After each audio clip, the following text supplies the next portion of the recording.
মাদ্রাসার তৃতীয় শ্রেণীর ছাত্রী পানিতে পড়ে মৃত্যুবরণ করেন অসাবধানতার কারণে। দর্শক, আমি লিটন শিকদার রয়েছি নড়াইলের লোহাগাড়ার স্বাস্থ্য কমপ্লেক্সে।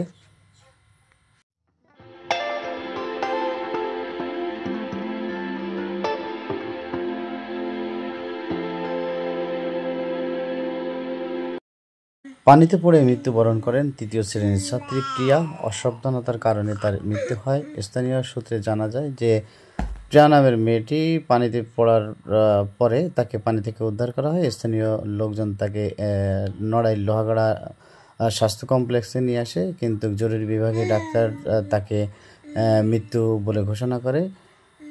তাকে আরও জানায় যে তার মৃত্যু আরও অনেক আগে হয়েছে।